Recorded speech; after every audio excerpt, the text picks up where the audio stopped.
Tenaga kerja dari Jawa dibawa ke Suriname oleh penjajah Belanda untuk bekerja di perkebunan. Para pemuda Jawa diculik oleh Belanda dan diangkut ke Suriname untuk bekerja di perkebunan. Karena pada saat itu penduduk Suriname masih sedikit dan membutuhkan tenaga kerja tambahan. Orang-orang Jawa ini bekerja di perkebunan tebu dan kopi. Mereka diperlakukan sebagai pekerja kontrak dan menyerupai perbudakan.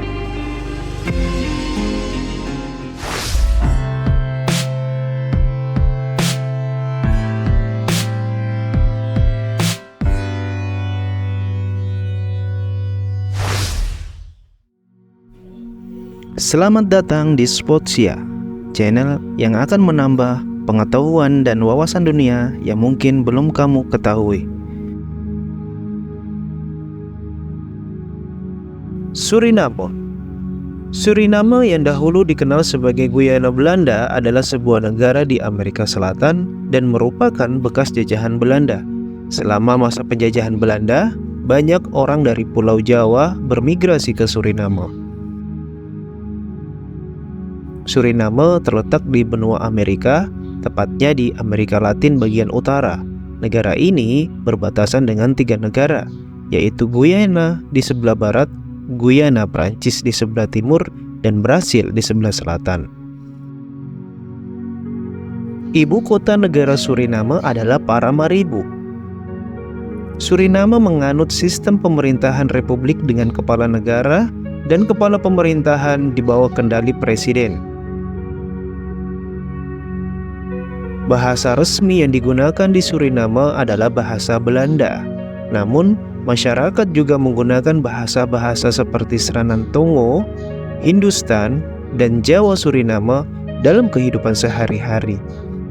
Penduduk asli Suriname adalah suku Indian Suriname, yang kemudian menjadi nama negara ini. Suriname memiliki populasi sekitar 524.288 jiwa dengan luas wilayah 121.000 km persegi.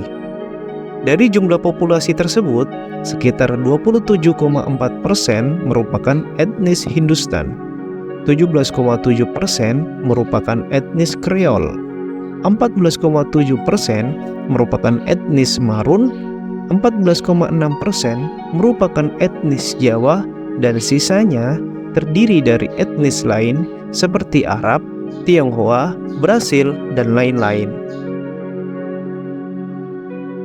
Mayoritas penduduk Suriname menganut agama Kristen sebanyak 47,9%. Agama Hindu diikuti oleh 19,9% penduduk. Agama Islam sebesar 13,5%. Dan sisanya menganut agama lain atau kepercayaan nenek moyang. Mata uang Suriname adalah dolar Suriname. Nilai tukar 1 dolar Suriname setara dengan 1.000 rupiah Indonesia.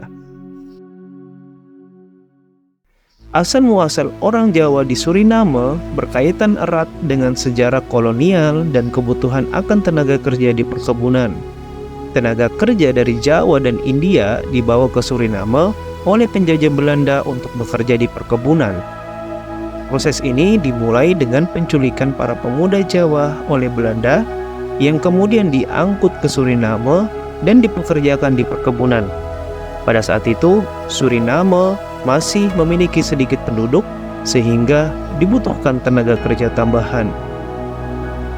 Orang-orang Jawa dan India yang datang ke Suriname pada saat itu diperlakukan sebagai pekerja kontrak. Mereka bekerja di perkebunan tebu dan kopi, dan kondisinya seringkali sulit dan keras. Mereka bekerja dalam kondisi perbudakan. Kedatangan orang Jawa dan India membentuk komunitas-komunitas besar di Suriname. Meskipun awalnya mereka datang sebagai pekerja, banyak yang memilih untuk menetap di Suriname. Hal ini menyebabkan keturunan orang Jawa dan India yang tinggal di Suriname hingga saat ini. Dalam perjalanan waktu, mereka membawa serta budaya, bahasa, agama, dan tradisi mereka ke Suriname. Hal ini menjadikan Suriname memiliki kekayaan budaya yang kental, dengan pengaruh Jawa dan India yang kuat. Masyarakat Jawa di Suriname masih mempertahankan tradisi dan kebudayaan mereka, termasuk bahasa Jawa, tarian, musik, dan masakan tradisional. Di Suriname, terdapat adat menikah yang unik. Bagi orang di Suriname yang berusia di bawah 30 tahun, mereka tidak boleh menikah tanpa persetujuan tertulis dari orang tua. Jadi, restu saja tidak cukup bagi orang-orang di Suriname. Penting bagi mereka untuk memiliki persetujuan tertulis dari orang tua, baik untuk pasangan pria maupun wanita. Jika seseorang di Suriname tidak memiliki persetujuan tertulis dari orang tua, maka pernikahannya dianggap tidak sah. Negara Suriname memiliki tingkat konsumsi kembang api atau petasan per kapita tertinggi di dunia. Setiap tahunnya, para peluncur kembang api memulai menembakkan kembang apinya beberapa hari sebelum hari Natal.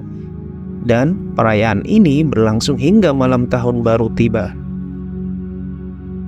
Pada hari tahun baru, toko-toko di ibu kota Paramaribo menembakkan deretan petasan kertas berwarna merah yang disebut pagar. Karena banyaknya konsumsi petasan selama perayaan ini, Suriname dijuluki sebagai negara konsumsi kembang api tertinggi per kapita di dunia. Selain itu, Suriname juga terkenal karena memiliki jumlah mobil per kapita tertinggi di dunia. Bahkan, rata-rata 2 warga dengan penghasilan menengah memiliki 3 atau lebih kendaraan bermotor beroda 4 atau mobil. Fenomena ini menyebabkan mobil-mobil mereka ditinggalkan di tengah hutan atau bahkan di pinggir jalan. Di negara Suriname yang dihuni oleh banyak orang Jawa, unsur budaya Jawa masih sangat kental, termasuk dalam selera musik. Sebuah hal yang unik adalah penyanyi terkenal di Suriname bukanlah musisi asli, melainkan berasal dari Indonesia.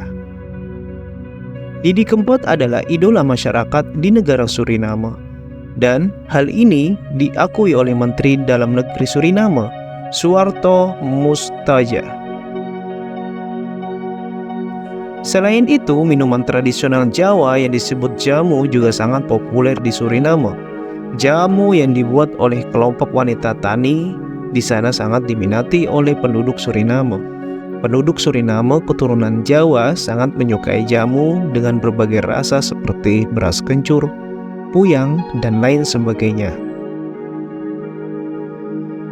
Di Suriname, pernikahan dengan menggunakan adat Jawa dianggap sebagai sesuatu yang sangat berkelas dan diimpikan oleh banyak orang.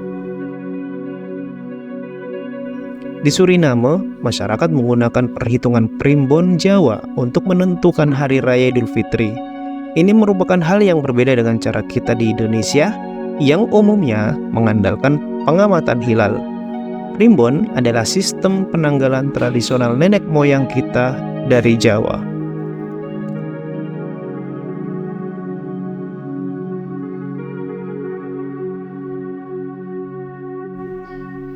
Terima kasih telah menonton video ini. Jangan lupa untuk berikan like, komentar, dan bagikan video ini.